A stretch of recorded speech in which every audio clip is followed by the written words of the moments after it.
So I went to every local dollar store or equivalent and some secondhand shops and bought a whole bunch of these kids' toys. Why, you might ask? Because I'm taking part in Ugly Zoo, which is a little event going on this year with 15 other crafters, shown on the screen now, and I'll have their details in the description below if you'd like to check out what they've done. Basically, we all got together and decided that we were going to take on a challenge of trying to make a creature. Mine's not exactly ugly, but making a creature for a zoo out of toys and little plastic creatures, animals, whatever, that you can get really cheap at the dollar store or other equivalent.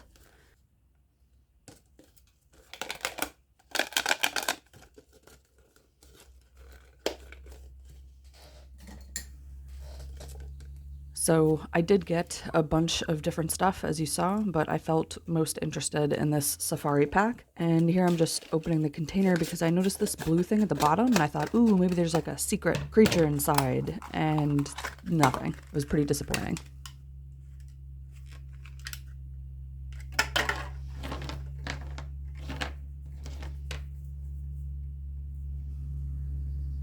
So I very quickly decide on this little deer because I have a miniature for a homebrew DMD campaign that I've been playing for about 3 years now, and I just love this mount pet that our elven character has. It's intended to be a bit better than a riding horse, and they're specifically bred and trained by these special elves that live in this silent forest.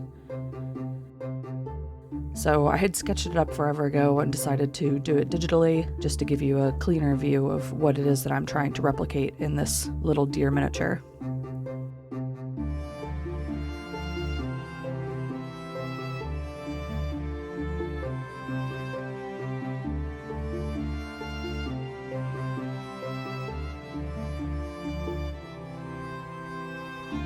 So the first thing I'm doing is cutting off all of the mold lines and anything that looks weird or excessive, like these hideous hooves. I don't know who thought deer hooves looked like that. They're like weird round slipper things. So I cut them down. I'm not really sure why I bothered because I'm going to cover them with quite a bit of clay and reshape them completely because of what my creature looks like, but they did kind of need to be pointier, so. And now I'm going to mix up the clay I'm going to use. So this is a mixture of milliput and greenstuff. A lot of mini sculptors use this mix. It's a bit better than just straight green stuff because it's not as tacky. It's still sticky, so as you can see I'm very easily putting it on the mold. And I still need to use silicone sculpting tools, and water is still your best friend for smoothing this out, just as it is with green stuff and milliput alone.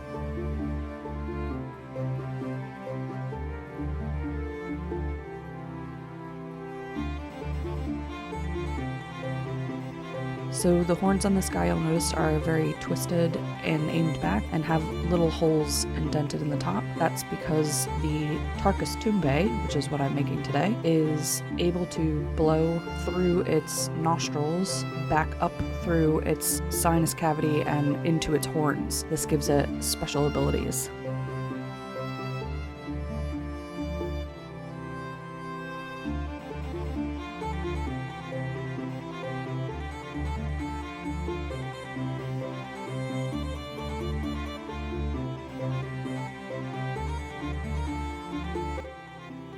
Now I'm very blurrily working on this foot.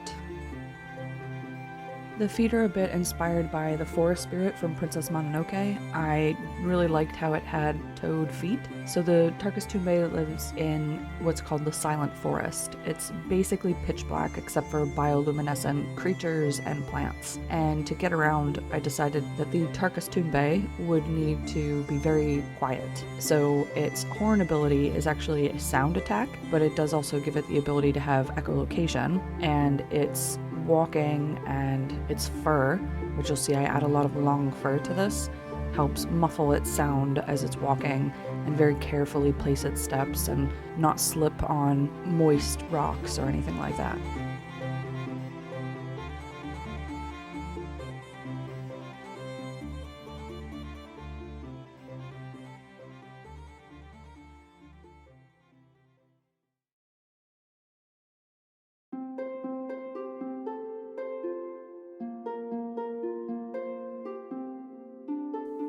You can see here, I didn't film it, but I beefed up his nose a little bit because the Tarcas Tumbë has pretty big nostrils. I also give it a bit more of a chin because it was a little too flat, and then I made its tail all floofy. I'm adding all the neck fluff that I wanted.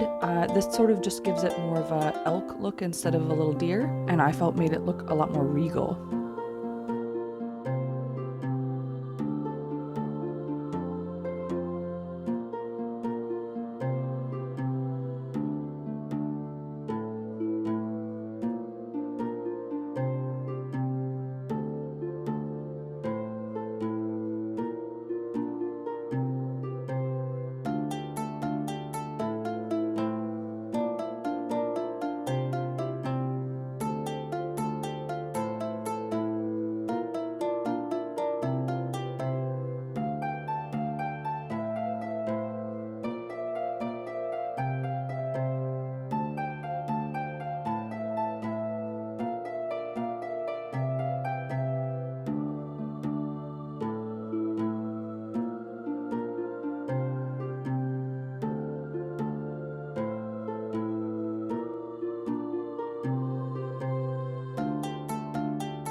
These are just some leftover scrap pieces of wood that I have from other projects. I'm going to be using this as the base and doing a 2" by 1" base.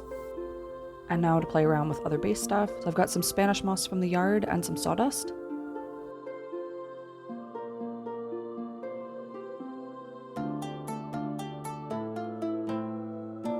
And here's my finished sculpted Tarcas Tumbë.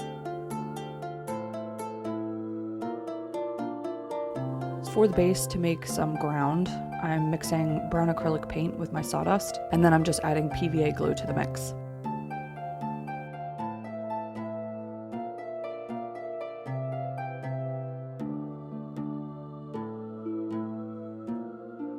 Quickly hot gluing down my mini.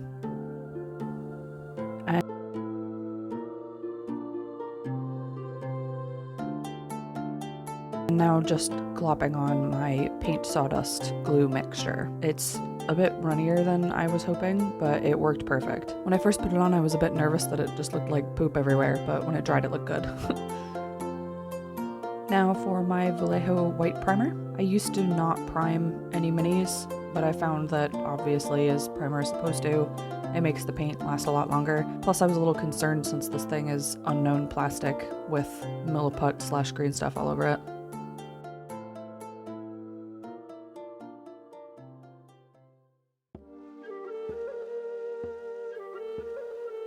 And here's the modeling paint I'm going to be using, mixing some together to make the different colors for this animal. My first coat is always a fairly heavy blocking out of colors, so I generally use a little bit larger brush unless I'm doing small areas, and just try to get a fairly thick coat of paint on.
Once the large blocking's done, I move in with a smaller paintbrush and just try to do details. So since this animal's covered in fur, I'm trying to do little short strokes in areas that are furry.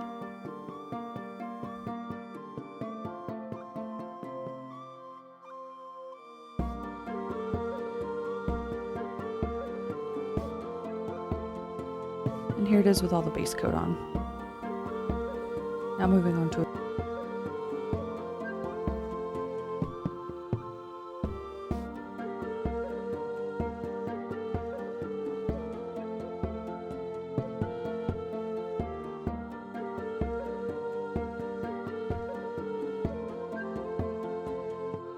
dry brush. I've got a slightly lighter tan, sort of a fawn color that I'm putting over the top of the brown to boost the texture and to make it look more like it actually has fur.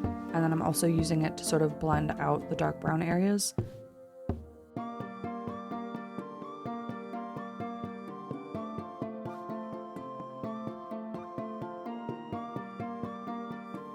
Moving on to my black wash. This is just black acrylic paint in water. It's the same modeling paint as I showed you before. Just watered down heavily and use my brush to coat the entire thing. And I go back and forth with water a little bit thinner and paint over the spots that I feel like it's too dark. And I add more to the areas that I want to look shaded. This is always my favorite step because every little bit of detail that you did before just immediately comes out and looks amazing.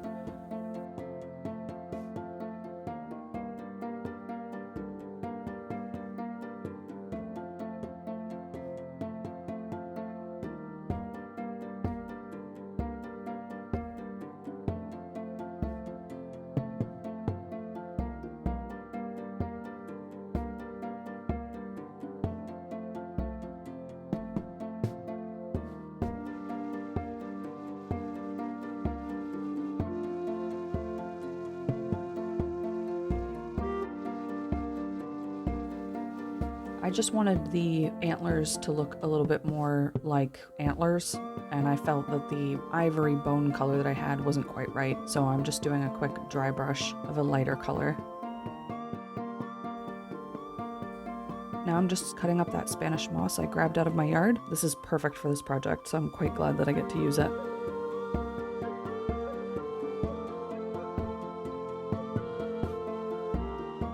I have these neon powders. I think they're from a nail art kit, and I just mixed it with some PVA glue. They are extremely fluorescent powders. I know it's hard to tell in the video, but they're very, very vibrant, and they actually glow under UV light, which is fun.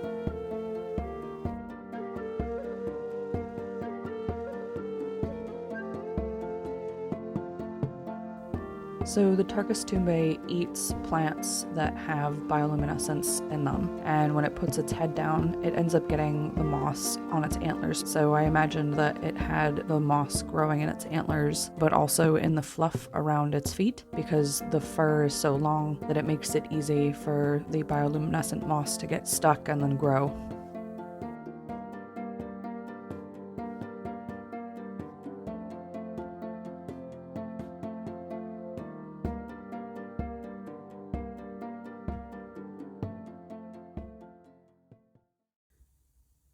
And here's one of the ugliest zoos posters for our animals. And for anybody that's interested, these are the stats that I use in my game for this creature. If you'd like to try it out, please do so and post in the comments below and let me know if you liked it.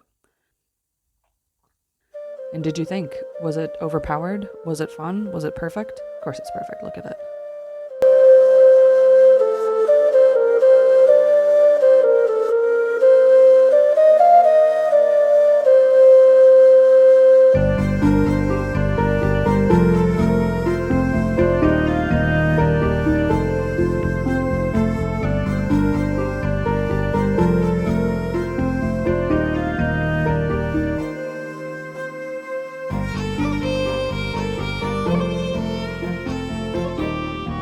Well, thanks so much for watching. I hope you enjoyed this. Again, if you're interested in this sort of themed collaborative project, this was done internationally. There's people from all over the globe that participated. There are 15 other artists to check out. So if you'd like to find out more, please look in the description below and I'll have links down there to all the other artists. See you next time.